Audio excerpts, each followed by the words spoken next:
සියලු දෙනාම සාදරයෙන් පිළිගන්නවා ෂෝබට් YouTube channel එකට. අදත් බලන්න යන්නේ මෙරින් දෙවෙනි සීසන් එකේ දෙවෙනි කොටසයි. එහෙනම් මෙරි කතා මොකද කොටස බලන්න.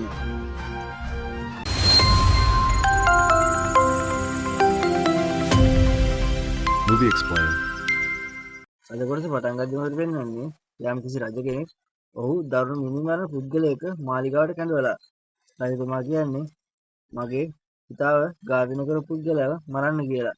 ඝාතකයා අතර සල්ලි මල්ලක් දෙනවා. දීලා කියන්නේ ඒ වෙන කවුරුත් නෙමෙයි ආතර් ෆ්‍රෙන්ඩ් එකමයි කියලා.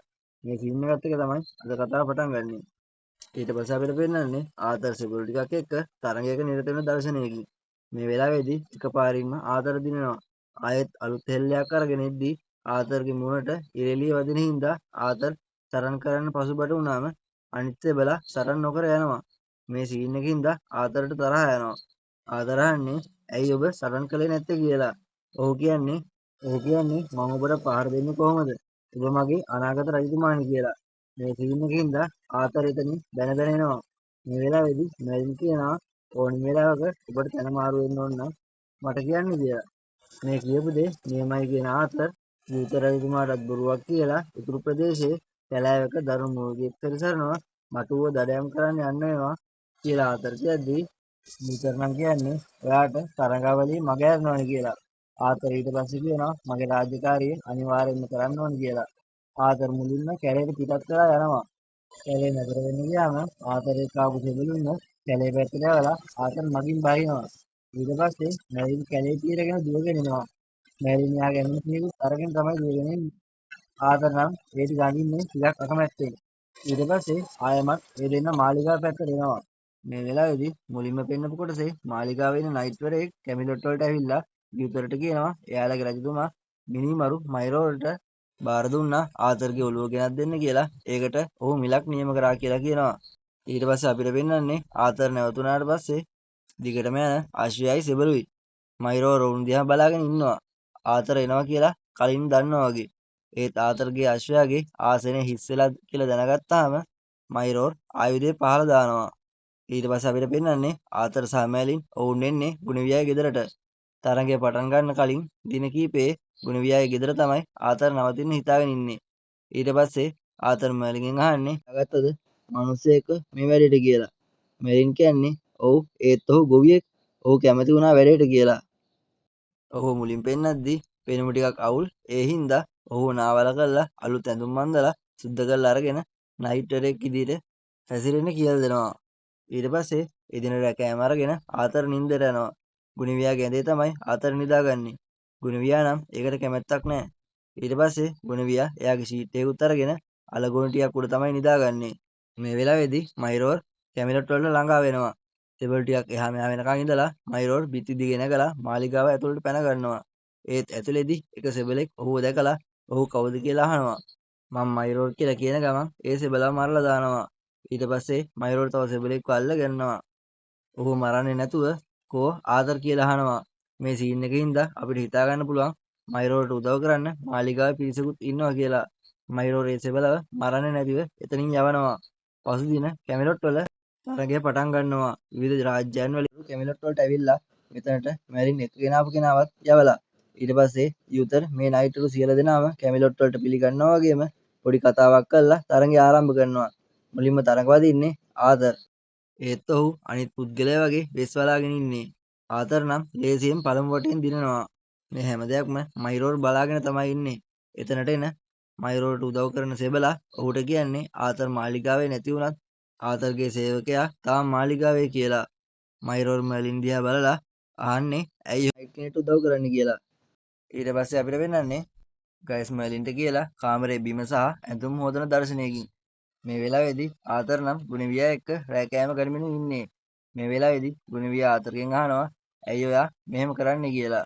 ඊට පස්සේ ආතර් කියන්නේ මම විලියම් විදිහට සටන් වදිනකොට කවුරුත් මට විශේෂ සැලකිල්ලක් දක්වන්නේ නැහැ. සාමාන්‍ය නයිට්වරයෙක් විදිහටයි එයාලා මට පේන්නේ. ඒ හින්දා මම සටන් වලින් දිනන්නේ සම්පූර්ණයෙන් මගේ දක්ෂතාවයේ හින්දායි. නැතුව මං ආතර් කුමරු හින්දා නෙවෙයි කියලා. ඉතින් මේ විදිහට දෙවෙනි දිනේ තරඟාවලිය පැවැත්වෙනවා. මුල් තරඟ කිහිපයකින් අනතුරුව විලියම් විදිහට තරම් බිමට යනවා වගේම ඒ තරඟෙනුත් සාර්ථකව දිනනවා. ඒත් දිනුම වෙනුවෙන් ප්‍රශංසාව ලැබෙන්නේ ආතර් වෙනුවෙන් පෙනී ඉන්න කෙනාටයි. ආතර් නම් ගොඩක් අවුලෙන් තමයි ඉන්නේ ඒකට. මේ සීන් එකෙන්ද මේ සියල්ල නිමා වුණාම ආතර් නැවත ගුණවියාගේ නිවසට එනවා. ගුණවියා අතුගාමින් තමයි ඉන්නේ. ආතර් ඇතුළට ඇවිල්ලා අහන්නේ කෝ ඔයාගේ ඇඳ කියලා. ගුණවියා කියන්නේ ඒකේ තමයි ඔයා නිදාගන්නේ කියලා. ඇයි ඔයා මට කලින් කිව්වේ නැත්තේ කියලා ආතර් අහනවා. ගුණවියා කියන්නේ ඔයා ආතර් කුමරු අනික ඔයා මට කියන්න අවස්ථාවක් දුන්නේ නැහනේ කියලා කියනවා. හිතේ තියෙන දේවල් කියන්න කියලා ආතර් කියනවා. මේ වෙලාවේදී ගුණවියා ආතරට හොඳටම බනිනවා. ගුණවියා ඉන්න තත්ත්වය තේරුම් ගන්න ආතර් ගුණවියා වෙනුවෙන් රැකෑම හදන්නම් කියලා ගුණවියාව එළියට යවනවා. එළියට යවපු ගුණවියා මාලිගාව පැත්තට යමින් සිටියේදී මෙලින් හමු වෙනවා. ගුණවියා මෙලින්ට කියනවා ආතර් රැකෑම එයා වෙනුවෙන් හදනවා කිව්වා කියලා. පස්සේ මෙලින් දුවලා යනවා ආතර් කියලා බලන්න. මෙලින් ගුණවියාගෙන් ඉස්සරහාම ආතර් කියන්නේ ඔයා මාලිගාවට ගිහිල්ලා රැකෑම අරගෙන එන්න.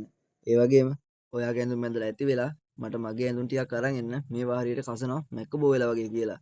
මගේ ඇඳුම් කීපයකුත් අරගෙන එන්න කියලා යවනවා. ඊට පස්සේ අපිට පෙන්වන්නේ මයිරෝර් ආතරගේ කාමරේ හොරෙන් පරීක්ෂා කරන අයුරුයි. මේ වෙලාවේදී කවුරු එනවා කියලා දැනගත්තු මයිරෝර් කබඩ් එක පිටිපස්සේ හැංගෙනවා. මේ එන්නේ මෙලින්. මෙලින් ඇවිල්ලා ආතරගේ ඇඳුම් අරගෙන යනවා. මයිරෝර් කාමරේ ඉන්නවා කියලා මෙලින් දැනෙන්නේ නැහැ.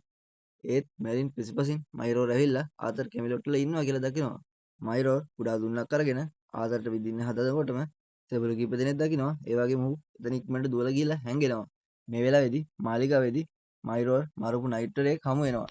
මේ සිරුර පරීක්ෂා කරන ගයස් කියන්නේ මේ සෙබළව මරන්න නැත්තේ කුලිඝාතකයා වෙන්නේ නැති කියලා. මේ වෙලාවේදී තමයි මෙලින් දැනගන්නේ ආතරව මරන්න ඔරින්ම කුලිඝාතයක් කෙවලයි කියලා. ඊට පස්සේ මෙලින් ඉක්මනින් මේ පණිවිඩය ආතරට කියනවා. ඊට පස්සේ දවසේදී ආතර් තරගයට යන්න ලෑස්ති වෙනවා. මේ වෙලාවේදී ආතර් සහ ගුණවියා අතර සිප ගැනීම සිද්ධ වෙනවා. මේ සීන් එකකින්ද අපිට හිතා ගන්න පුළුවන් මේ දෙන්න ආදරය කරන්න පටන් අරගෙන කියලා. ඊට පස්සේ සරණට යනවා.